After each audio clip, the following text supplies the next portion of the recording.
Welcome to the session on a risky business, the dangers of short-termism. My name is Tim Harford from the Financial Times. Joining me on the panel, Conor Kehoe of McKinsey, Rowan Douglas of Willis Group, MacDonald of the Institutional Investors Group on Climate Change, Professor Lynn Stout of Cornell University, and Will Hutton of Harford College. I'll introduce them all more fully in a minute. I should remind you to start by taking a look at the questions on your iPods. I understand you all know the drill. Please press respond if you want to respond. We're putting you to ask a few questions about short-termism in investment portfolios, and we'll take a look at the results later on in the session. The key question that we're answering today is how to prevent capital market myopia. And who better to set the scene for us than Conor Kehoe. Conor is a director at McKinsey & Company's London office. He leads the firm's global research into private equity, governance, and corporate strategy. He's going to speak to us for about 10 minutes. Please join me in welcoming Conor Kehoe.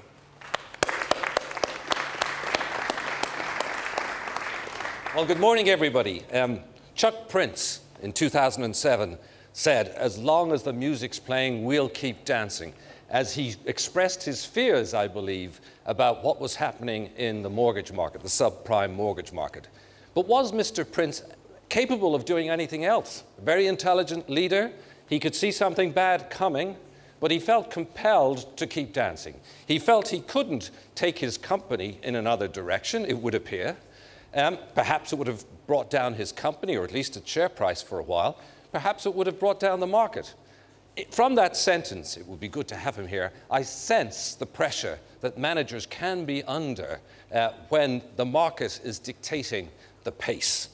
So are companies too short term? Well, clearly corporations do invest for the long term. We wouldn't have airplanes, we wouldn't have capital equipment. There's so much out there that requires long-term investment that it's wrong to say companies are only short-termist. But are they too short-termist? Well, we're finding when we survey executives, they tell us, yes, Conor, most projects that are economically viable, if we're hitting our earnings targets, they get through. Well, that sounds about right. About 80% of them get through, they say. Now, the job of a finance director, and indeed of a management team, is, insofar as they have the resources, the capital resources, is to get all of those NPV positive, as they're called, economically viable projects through. They say, well, if most of them get through if we're hitting earnings targets, he said if we're 30 cents below earnings targets, about 50% of them get through. So clearly what's happening here is people are beginning to manage their long-term investments in function of their short-term earnings results and expectations there. Well, you might say they might put it off till the next year, but it is a slightly worrying tendency. They also tell us that sustainability is important, but actually 50% of them say we've got no formal program for it. So they see it's important, they're not that preoccupied as yet with doing something about it, at least in half the cases. But my favorite data comes from the United States, where the accounting firms have put together a wonderful database of the results of private companies. And Professor Lundquist in Stern School has taken these private company results, and he's matched the companies with public companies. So he can then come to a view as to what the differences in behavior are between private and public companies. So he's divided them up by sector, he's matched them for size, and he's observed. And what does he observe? He observes that in the United States, private companies are adding investment at 3 times the rate of public companies. So they're investing more rapidly. But he also observes, interestingly enough, that private companies are 3.5 times more sensitive to investment opportunity. Now, how does he measure that? Well, like many economists, he measures it looking at sales growth. So if there's a lot of sales growth, there must be investment opportunity. So private companies are 3.5 times more responsive to this sales growth than their public peers are. It's a little bit worrying that public companies wouldn't be responsive to, in this instance, sales growth to investment opportunity. But furthermore, he took this 3.5 times sensitivity and he looked at it by industry. And he found that the sensitivity difference was almost negligible in those industries where share prices don't move much if there's earnings news. So, you know, something happens, the share price doesn't move much. And it was much higher in those industries where share price moved a lot when there was earnings news. So it does feel like the public companies are being driven quite a bit by earnings news, by the need to manage market expectations, and that this actually might be dysfunctional for those companies. Now, you might ask, well, is it dysfunctional for society? Harder to say. Perhaps the private companies are stepping into the gap left by public companies.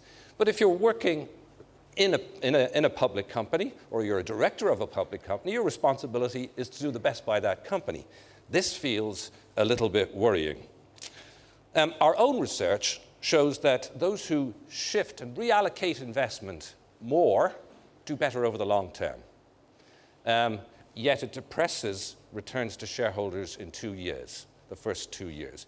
So there are strong indications there that if you wish to invest for the long term, it happens, but you've got a bit of a headwind against you if you're a publicly listed company. Now, why might this happen? Well, I'm going to steal an excellent question from one of the members of the Kehoe Commission in the United Kingdom. And the way he put the question was, well, listen, if pensioners, who are the ultimate beneficiaries, or indeed the citizens of states with sovereign wealth funds, if they really need investment for the long term, and if corporate executives want to invest for the long term, as most of them do, what's happening in the chain in between that corporate executives feel they're under pressure for the short term? Well, I'm not going to go on at much length about this, but let me offer you a few ideas. If we go first to the asset owners, let's say a pension fund, many of their trustees are lay people, and they're quite nervous, understandably enough, about doing the right thing. They're not qualified to make investment choices. They seek external advice, not from us, I hasten to add, that's not our business. They seek external advice, but often they are very concerned to show that they're compliant and diligent. Well, you say that's quite sensible. Sometimes, however, that may translate into reviewing performance every year. And if you're the asset manager whom they've asked to manage some of their money, you might be on a 5-year contract, but believe it or not, you know they're going to review performance every year.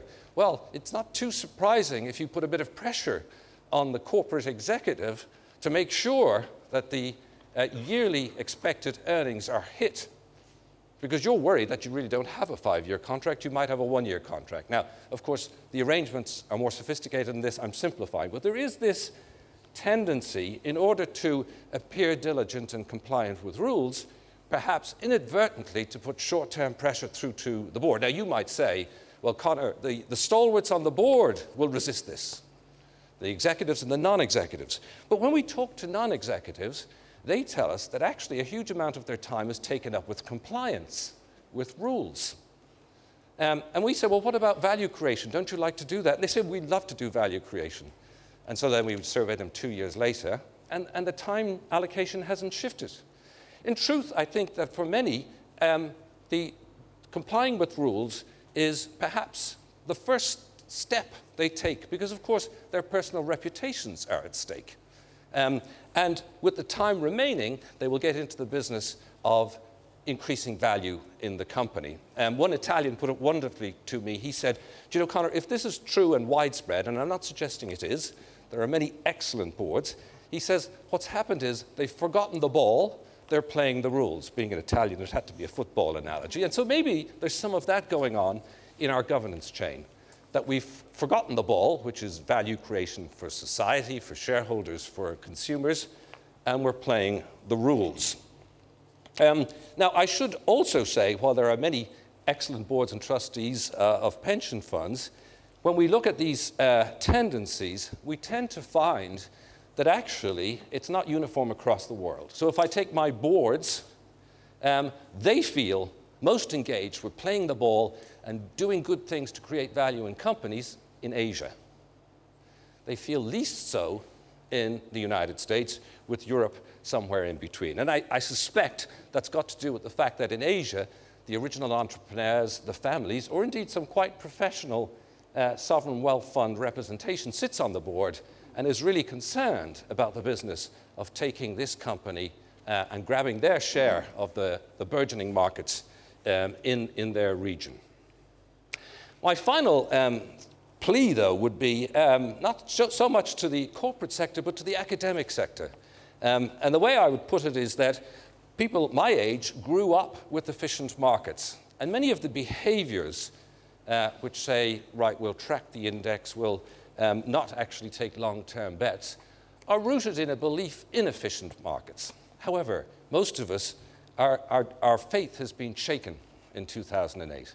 And perhaps what we really need to underpin new long-term behaviors is a sort of Higgs boson discovery amongst those who provide us with the intellectual underpinning for our activities in investing, right from that pensioner to the corporate executive. Thank you very much.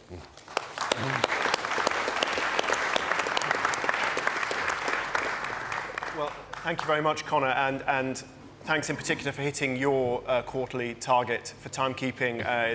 Very gratefully recognised. Let me introduce the rest of the panel. To your left, you've already met Conor Kehoe, then Rowan Douglas. Rowan is the CEO of Global Analytics at the Willis Group, which is an insurance and reinsurance broker.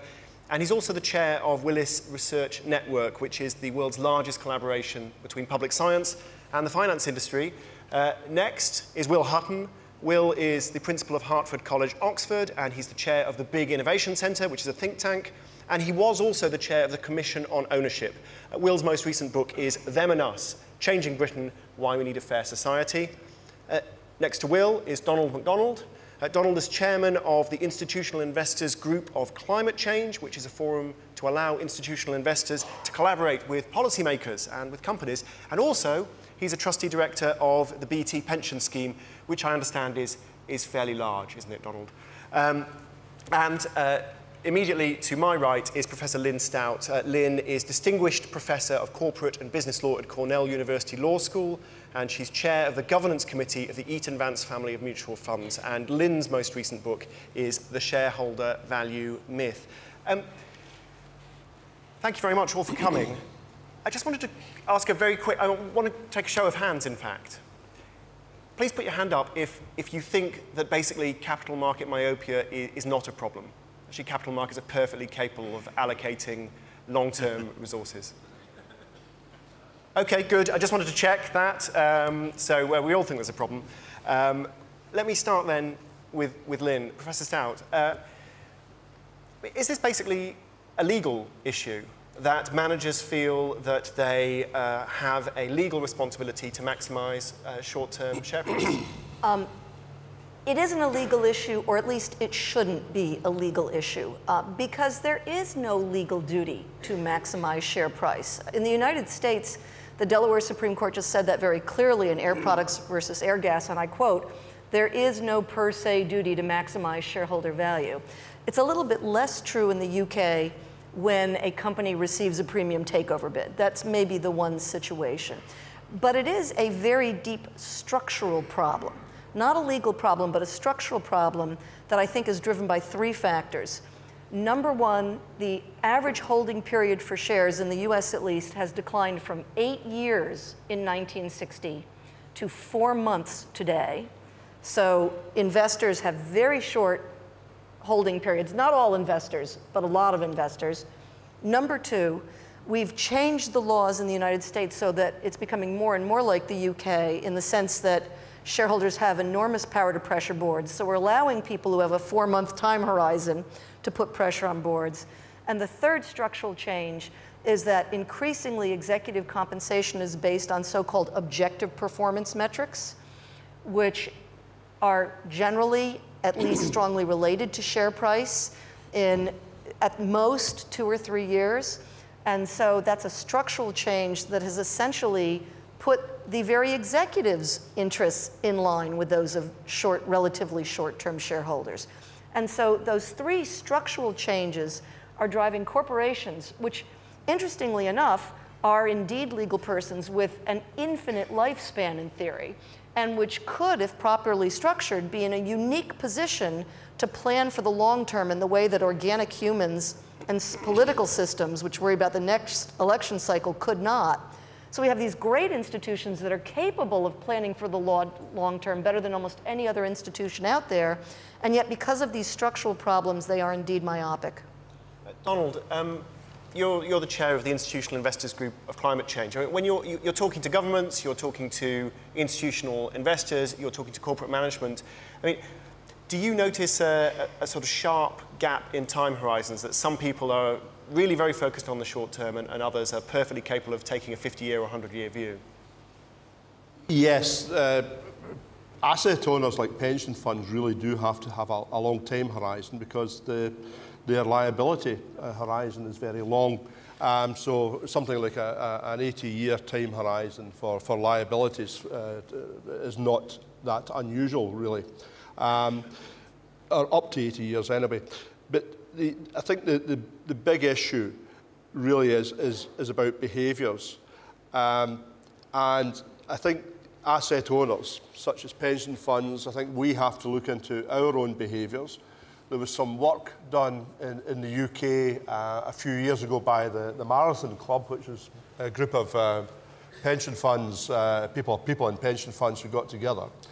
And one of the findings that we came to was that while the large pension schemes were telling their fund managers that we are long-term investors, they believed they were telling their managers that, in actual fact they were pressing the managers for the usual quarterly returns. And of course, in actual fact, a lot of the stuff actually is, there's a lot of monitoring on a weekly and even a daily basis.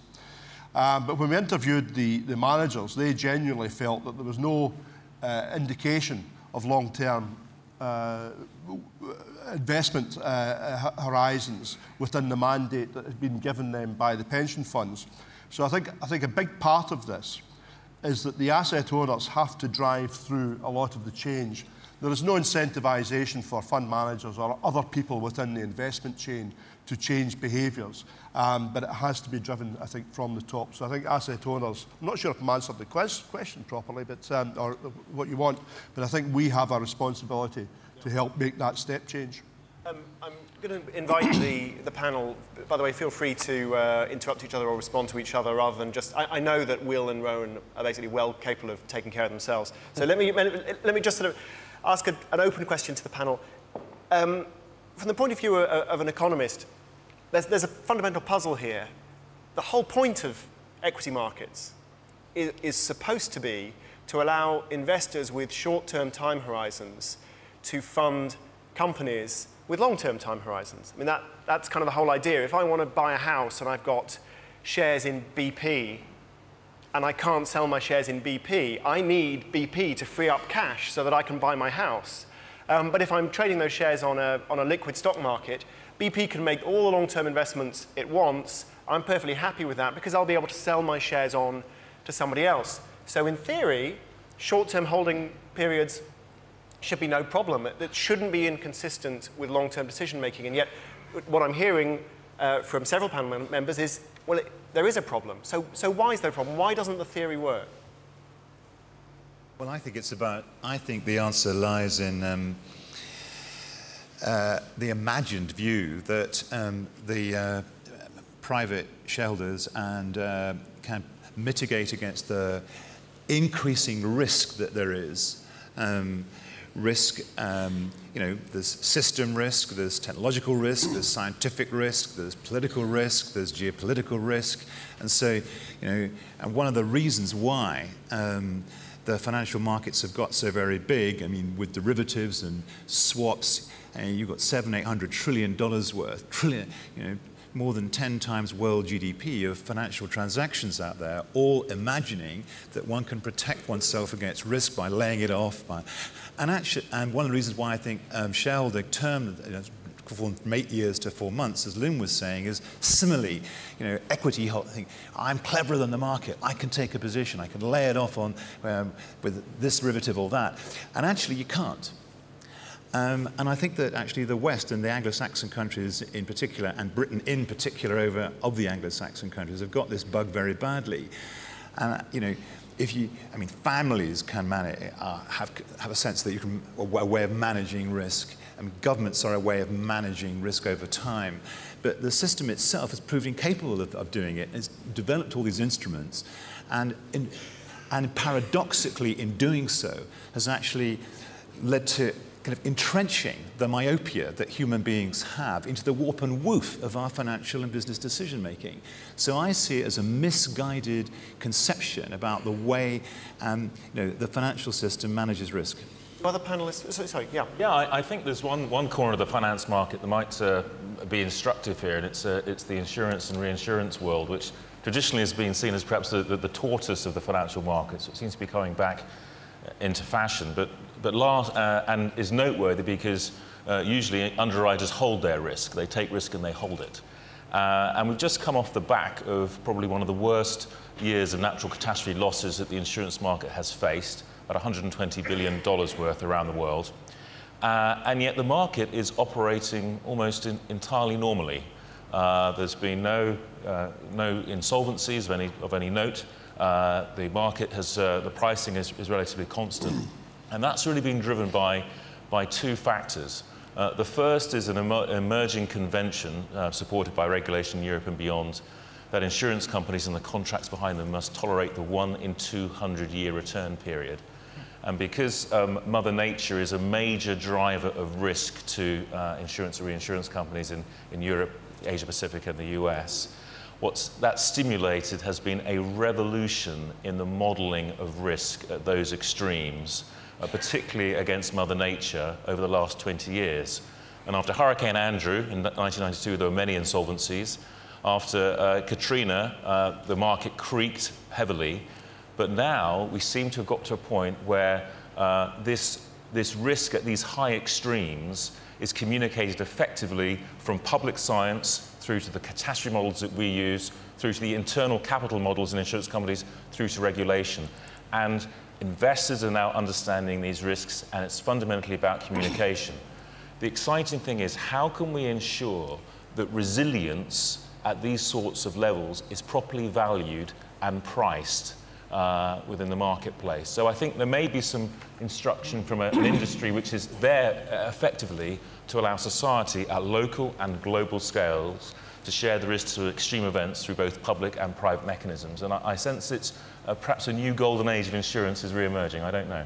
I'm going to ask Donald to make a comment, but before I do, just to remind you, do feel free to send in your questions.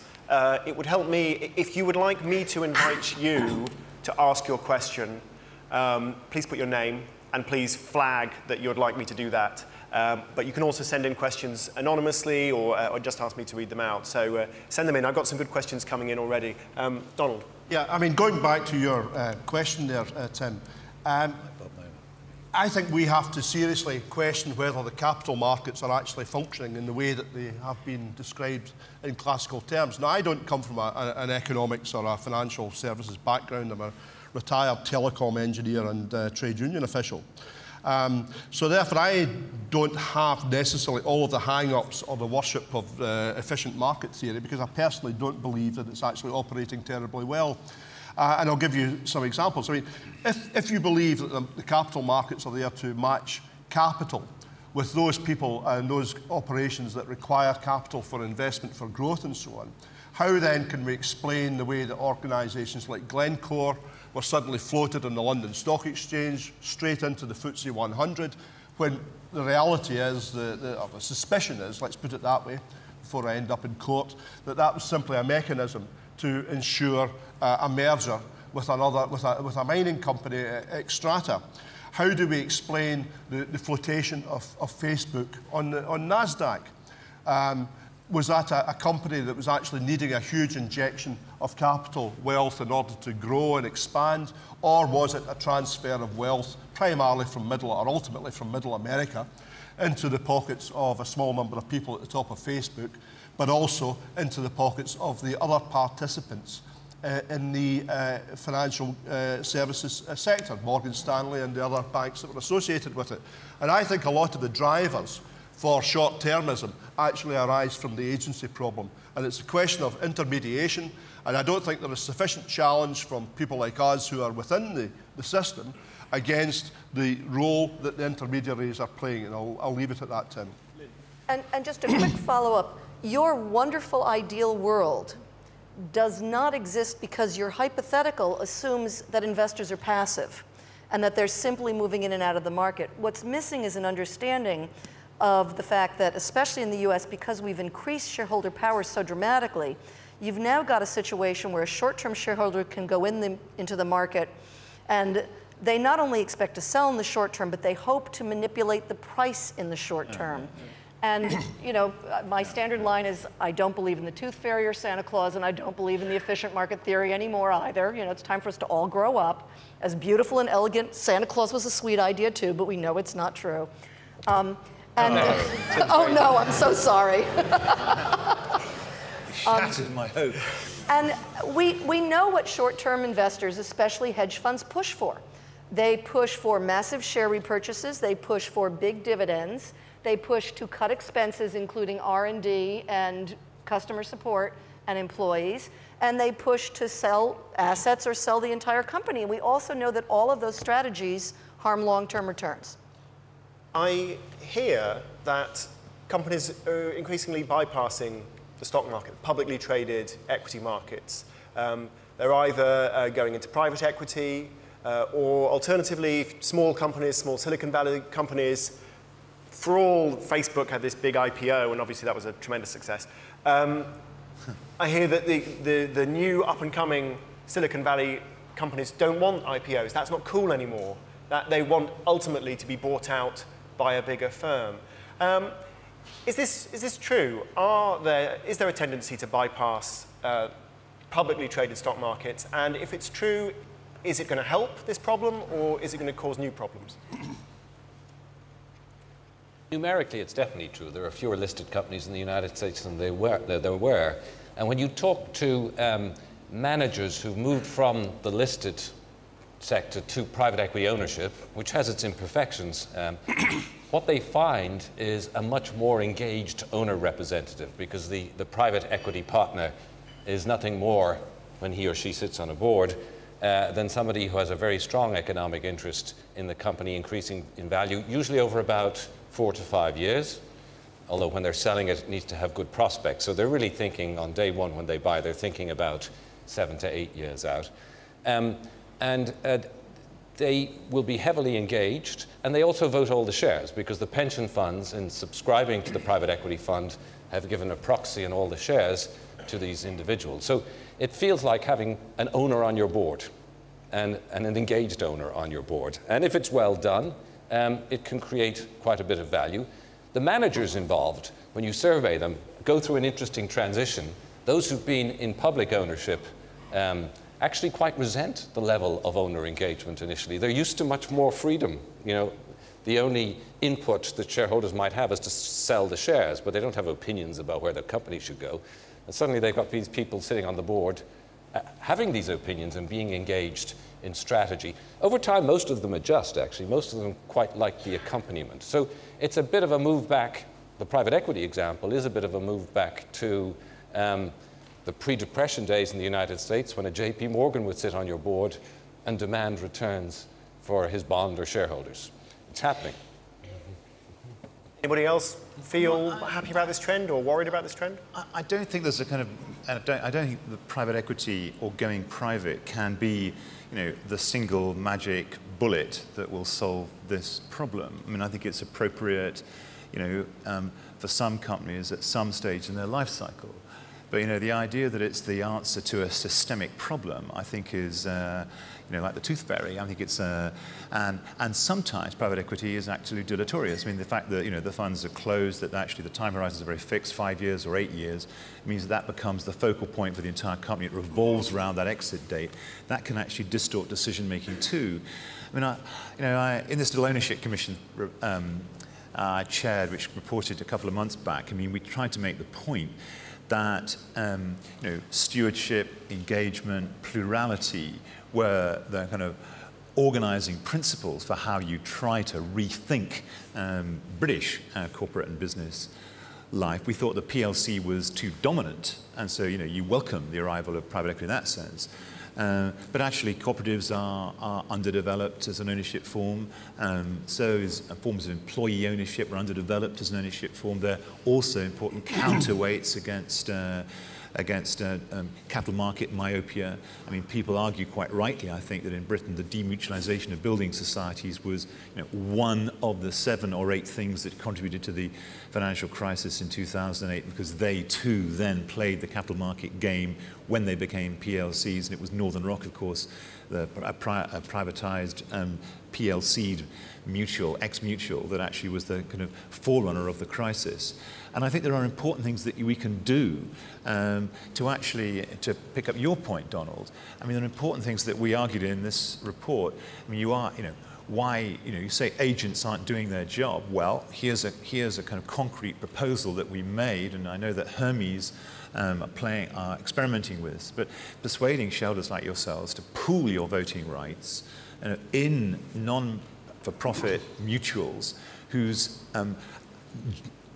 full-on 365-day-a-year job is actually to vote the voting rights in a pooled basis. So you might have 7 or 8 mutuals with whom our PLCs are their interlocutors over business strategy, and then they would hold them to account for declarations of business purpose, making it absolutely explicit that fiduciary obligations are not actually the maximization of shareholder value, but the delivery of that business purpose, which both investors and actually directors would be obliged to prosecute. And you start to put in some grit in the system that would be a counterweight to the myopia. We're getting lots of questions coming in, some of which are very good, some of which are irate, so that's good as well, I guess. One of the questions that's come in has been in the back of my mind as well. If we're saying that actually all this short-termism is not only bad for the planet, bad for natural resource use, etc., but also bad for shareholder value, why don't investors just get smart and hold for the long term? Is it a cognitive error they're making, or are there institutional barriers? Lynn? And I'm thrilled that I'm able to make this point to someone who's such a famous economic writer. It's a tragedy of the commons. It's an investing tragedy of the commons. If you're an investor who wants to be long-term, you can't realize your long-term strategy when you have fellow investors who are focusing on the next 12 to 24 months and are pressuring the company to do that. And what we get is a race to the bottom among investors. If you want to plan for the 7-year or 10-year time horizon, but Carl Icahn shows up and says, yeah, but if we do a massive share repurchase now, I can bump the stock price up 15%. You say, well, you know what? I might as well sell along with Carl Icahn, and I'll look for the next opportunity. The problem is when all investors do that, there are fewer and fewer next opportunities. So the analogy I like to use is fishing with dynamite. If all investors were all fishing in the same economic pond, and if somebody starts using dynamite and you refrain, all that's going to happen is you're going to get even less fish. So it's not a question, I think, of stupidity or venality or anything else. It's a deep structural tragedy of the investing commons. Donald? I think there is some evidence that asset owners are starting to grapple with, have a better understanding of the issue that you raised, and are starting to look for other solutions. One's the solution that Will mentioned, where, I mean, he mentioned a company called Hermes, which we actually own. It's our investment arm, but also our engagement operation. So we not only vote on all of our shareholdings, but we engage directly with the major companies that are relevant to our portfolio. And we also try to integrate environmental and social and governance issues across all of the asset classes. So it's not just listed equities, but it's fixed interest, it's property, the whole area. So we're trying to learn how to do all of that. But there is evidence that the asset owners are starting to smarten up. If, for example, you look at the Ontario Teachers' Pension Fund, for example, they, like ourselves, are becoming increasingly disenchanted, I think, with the way the markets are being driven, and they're looking increasingly towards the acquisition of real assets. And it's not necessarily going to be through the traditional private equity model either, because, and I'm probably going to fall out with just about everybody I know in the audience who's involved in the financial services industry, so I could fall out with bankers, fund managers and private equity people. But I mean, the reality is the 2+20, the loss of liquidity, the risk-return ratio was quite inappropriate, and I don't believe that that's an appropriate vehicle for the future, nor do I believe that that is necessarily going to be able to gather the finance that is necessary to make the sort of step changes that we were talking about in other sessions concerning sustainability and environmental progress and progress towards a low-carbon world. I think we have to look for new vehicles, and I think the real, possibly in partnership, but the holding of real assets and getting a far deeper understanding of the entities in which we invest and how they are run is actually critically important, I believe, for the future. I just wanted to reinforce, indeed, some things you've been saying there. I'm seeing the more advanced pension funds are beginning to say, well, actually, we're not really in the business of relative returns. How are we doing against the stock market? We're in the business of writing a check every month for Mrs. Jones' pensioner. And she's not interested in hearing her check is 25% less this year, but didn't we do well? The stock market was down 30%. She's interested in a constant check. And they're going back to basics, and some of them are saying to me, you know, the mistake we were making is we were managing to the index. We should be managing an absolute return and perhaps measuring ourselves against the index, but not managing to the index. The result of that is most strikingly seen in Canada, where they are beginning to beef up their resources and actually do more direct investing themselves, where they feel they can't delegate it, as it were, to the marketplace, where they feel they can get greater congruence. One of the challenges, however, and indeed the sovereign wealth funds will do that. And they have difficulty sometimes in attracting talent to the Middle East. A big, though, source of worry is the American state employee funds.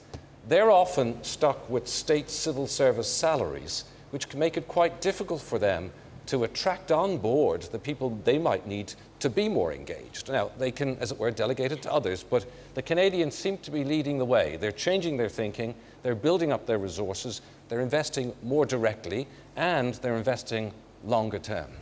Now, I've got a very interesting question in. Actually, there's a question has come in from Tim Dunn, so in a minute I'm going to invite Tim Dunn to give his question. I think he's just under the time clock there at the back, so maybe somebody could get a microphone to Tim. But hold a moment, Tim. It's going to be about 3 or 4 minutes. I'm thinking long term, OK? But I just wanted to make sure you got yourself a microphone.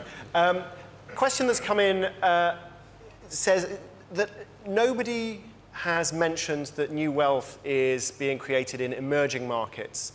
And culturally, these new owners of capital are arguably more short-term in risk appetite. Now, that's almost true. Will Hutton has raised this cultural issue. I think he said that emerging markets, or at least Asian markets, were more long-term. But I wanted to ask the whole panel, I mean, is this just an Anglo-Saxon thing that we're obsessing about? Are other markets different, or are we going to infect them all with the same problem? Well, just 30 seconds. I mean, all human beings are, myopic. I mean, we value the near term more than the medium and the long term. I mean, that is a finding from behavioral psychology. The point is that different cultures, different jurisdictions kind of develop countervailing forces to that, because you have to. One countervailing force is the family and kinship networks, which are very prevalent in Asia. And actually, in Germany, the famous German Mittelstand, family-owned, medium-sized companies, are a great bulwark, actually, against short-termism in Germany. Probably more important even than the now kind of, as we look at it again, the kind of highly valued German banking system. Another way of actually having a countervailing force to myopia is actually properly constructed public agency. Because public agency does have to think kind of longer than 3 months. Of course, in the democracies, you have the problem that if there's not a shared vision, by the political and financial and political elite. And by the way, over climate change in countries like Britain and America and increasingly across the West, there is not that shared vision, which I think is a huge problem. It's very difficult to use government to be a countervailing force to this myopia. So, you know, I mean, I do think that, you know, it's not just Asia, but there are European countries and some institutions in both the States and in Canada which actually lean against this myopia. In Britain, we are very exposed to it. The way law, finance, corporate behaviours, our political system interact make this a highly short-term, myopic society. Before we started this morning, I had a conversation with Conor, and one of the things which I discussed with him was the McKinsey report from 2 years ago concerning Africa, and there's subsequently been a more recent update of that, effectively, from Ernst & Young. And I think there's a real myopia in Europe and in the UK amongst institutional investors as to what's actually happening in terms of the emerging markets. We talk in terms of the BRIC countries, we talk in terms of Latin America, East Asia, South Asia, and so on. And yet there's a whole of Africa is actually not given much focus. And I think that this is actually to all of our detriment. So the work that foundations, you know, from Bill Gates and the work that President Clinton's been doing in relation to Africa is actually, should be seen actually as a wake-up call to the rest of us to actually become aware, because in an integrated world, and unless things go seriously wrong, the globalized economy, the interaction between people will probably increase rather than diminish. And in a century in which global population is going to rise from 7 to 10 billion, where food supply, water supply, energy supply become really critical, because those are the issues that people go to war over. We have a real responsibility in government, public policy areas, as investors, to try and match up those issues. So I think the whole question of the emerging markets is critical, but I also think that part of the approach to the emerging markets by the North and the West has to be to take on board some of the challenges of impact investing and frontier investing as well. And I think this is not about a new grab for Africa. We don't want to repeat what happened in the late 19th century, but I think we need to work much more closely with the people there, with the companies there, with the entrepreneurs there, with the governments there. We should welcome the growth of democratic forces in Africa, the growth of financial stability. The work that the Nigerian Central Bank, for example, has been doing is absolutely outstanding, and I don't think enough credit has been given to these people. Just briefly, Conor, just following up on that, I think the new modelled and networked world will allow that integration to occur in ways that we can barely begin to imagine. And I think we're being myopic sometimes in imagining that we'll be viewing the world through the prism and the glass that we've been using for the last 20 or 30 years. I think Africa and other emerging economies will become far more transparent and accessible to us at a micro as well as macro scale. But I think this revolution could happen very quickly, and I think, in fact, some of those countries could have the real innovations which will affect us. So I think this new networked world will just transform that entire environment. Tim Dunn, do you have your microphone? I do. Thank you, Tim. I retired about 3 years ago from Capital Research, which is one of the world's largest active fund managers. And I will just make an observation and a question, or a comment, a question that's a rhetorical one, perhaps. The observation is, I worked for an organization that has a 3 to 5 year time horizon, and I felt the survey that you sent around that suggested that the shortest time horizon, or lowest amount of turnover someone could have is 50%, meaning a time horizon of no more than 2 years, was heavily biased. And in fact, and especially many of these family foundations, I assume, have much longer time horizons than that. So that's my observation, because in fact, there are many people with longer time horizons than you're suggesting. Second, I suppose, sorry to interrupt him, but I suppose there are also high-frequency traders with time horizons of milliseconds. They might have wanted much more than 300% as well. That's true. And I agree completely with the comment about the tragedy of the commons in terms of the environment, because capital faced where increasingly the world around us was choosing a much shorter time horizon, which made it more difficult to invest long-term. My question, though, was around the role of investment consultants and the media in the short-termism that has evolved. And I will call to task Financial Times, for example, because most articles that talk about compensation of CEOs in the last year are almost always accompany a comment about the performance of the stock in that same last year. And clearly there is no direct connection between one-year stock performance and CEO pay in a long-term thinking world. So I was curious, though, in general, what the panel thought of the role of media and investment consultants. And I don't mean consultants like McKinsey, but the investment consultants whose role is often to, well, not role, their effect is to cause turnover of managers by virtue of justifying their fees. Well, let me, on behalf of the global media, I have to acknowledge all of it. three things. Okay, well, on behalf of the serious global media, let's say that. Even the serious global media, I can't speak for the Daily News or the Mirror. On behalf of the serious global media, we're clearly biased towards news rather than long-term trends. We're clearly biased towards things you can measure, put a graph on, and we're clearly biased towards personalities. Companies have chief executives, but CDOs, they're just these things that float around. And that's a problem. But I'd be very interested in the panel's view as to whether that matters. I mean, does anybody actually take the Financial Times seriously, not as a source of general news, but when they're making an individual decision with maybe hundreds of millions of dollars on the line? Is the FT the source of the decision-making, or are you looking a bit deeper than that? It's just us then, OK. I'll defend you. Okay. If there are two things we could do, and by the way, there are lots of things we could do. You know my view is that this is a structural problem. It's not cognitive bias, or certainly not cognitive bias alone. It's not, you know, people talk about how there's too much greed. I have bad news for you. People have been greedy for a long time. We've got a structural problem, and there's two things we could do immediately. The first thing we could do, okay, prepare yourselves, people from the city. You're not going to like what I'm about to say. We could put in place a stock trading tax. The reason why holding periods have gone from 8 years to 4 months is that the costs of trading stocks have dropped dramatically. There used to be a stock transfer tax. There used to be a cartel that insisted that you pay your broker-dealer a fixed commission. The same cartel also used to insist that trades be measured in 1/8 of a penny instead of what we have now as decimalization. We need to get the costs associated with short-term trading up to encourage long-term holding. And we've got this thing called the tax system that does it beautifully, even more beautifully than fiduciary duties, which I'm kind of Burkean. I don't like to mess with fiduciary duties. They've been honed by the courts over 100 years, so I'm a little more conservative.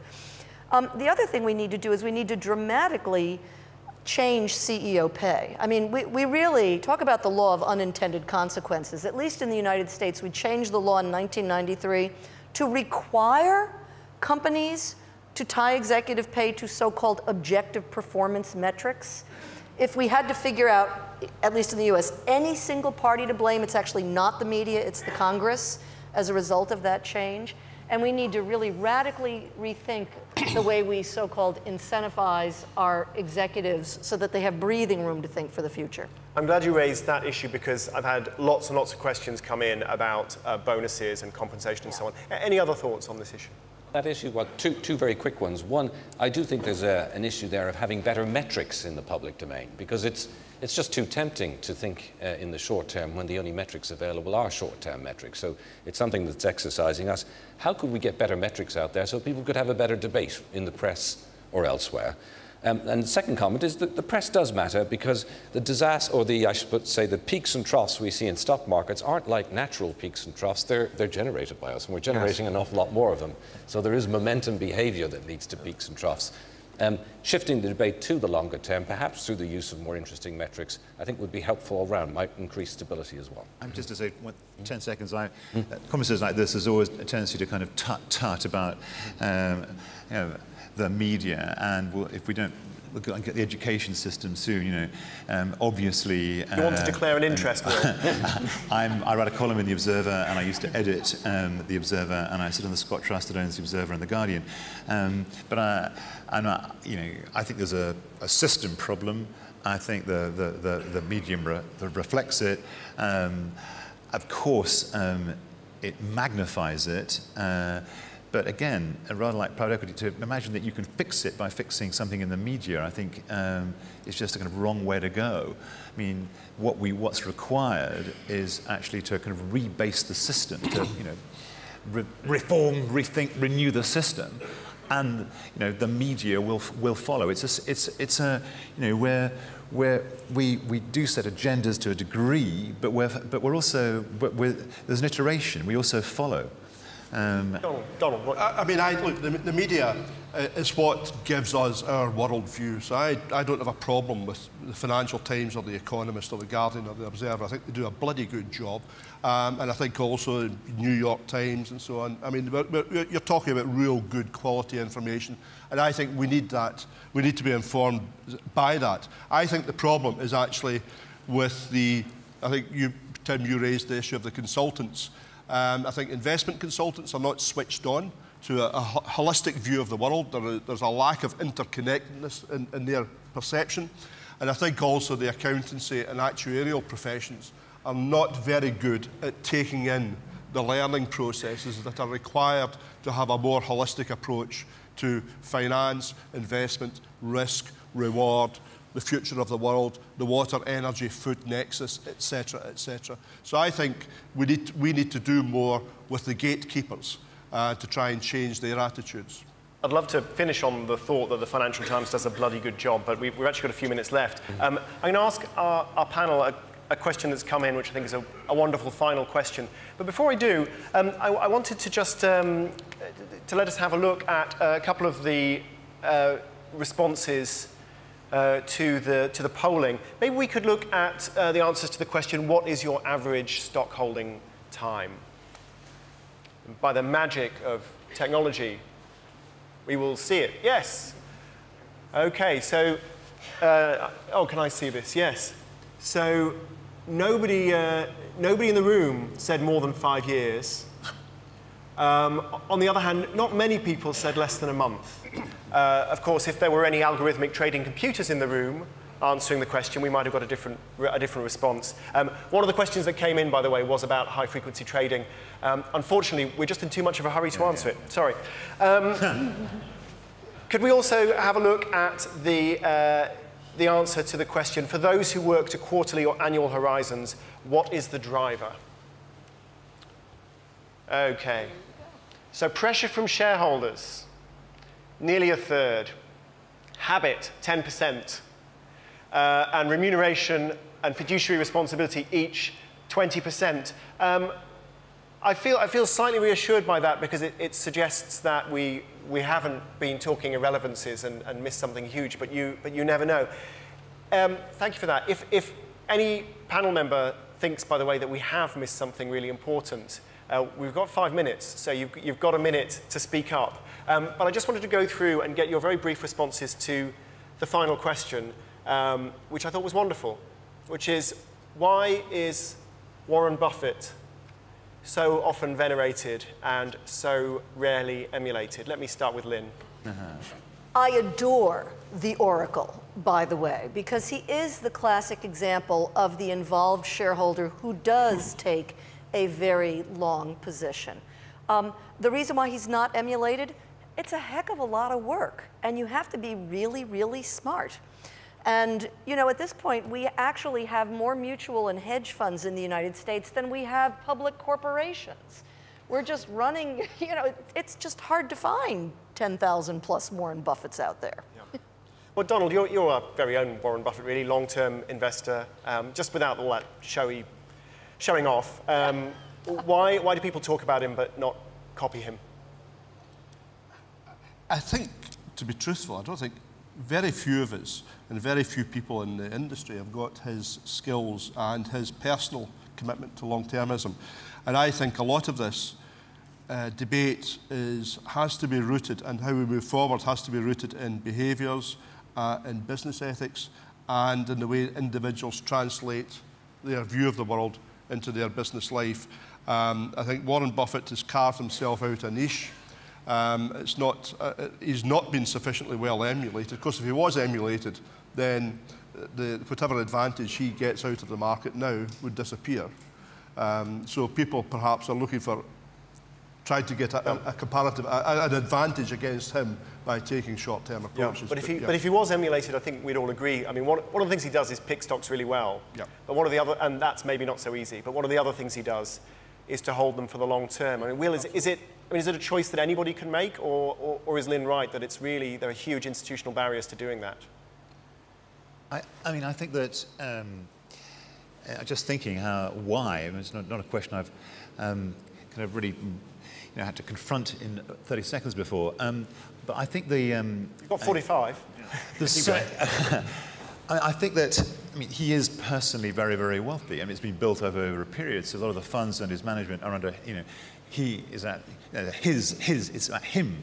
And, for the multiple funds that are competing for, the public savings, there's all that competition and, over this quarter, over this year, we've done marginally better than you, so go with us. So there's all this kind of, for the systemic kind of, the way the system works, it seems to me, means that the sage of Omaha is always going to be an outlier. And then all the things we've been discussing.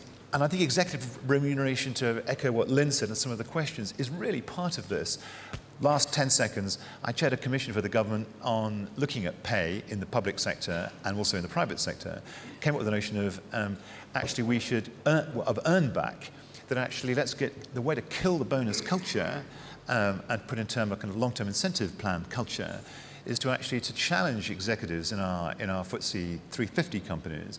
If they want an annual bonus, they should put that proportion of their salary at risk. If they've got a base pay of £500,000 and you want a bonus of 250,000, you put £250,000 of your base pay at risk and you earn it back. And only once you've earned it back by achieving the goals the REMCOM has set, can you talk about an annual bonus? I mean, I think there are lots of ways that you can put grit into this system in remuneration, in more clearly defining fiduciary obligations, pooling I've discussed. I think we could reconstitute banking. I'm strongly in favour of Vickers and breaking up even our banks so they're smaller. There's lots and lots of things that one can do.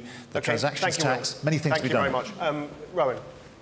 I don't really have much to add on the Warren Buffett question, but I will say there was one postscript to Will's point. I remember when I started my career in Lloyd's, bonuses were only paid 3 years after the end of the year so you got paid 3 years later on, after you really knew how well or badly you'd underwritten, and maybe that's another lesson for the future. But, well, Warren Buffett hasn't been emulated because, of course, he shouldn't exist, should he? You shouldn't be able to beat the market. That's the wisdom that we've grown up with. So why would I emulate him? That would be an irresponsible thing of me to do as a pension fund trustee, is to try and beat the market, because everybody's told me I can't beat the market.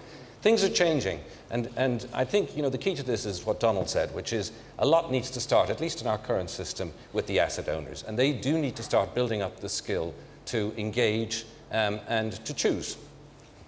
We're out of time. There are 49 questions I haven't been able to answer. There are people in the room with microphones. I apologise to all of them, but running to time is very important, especially in a session on short-termism.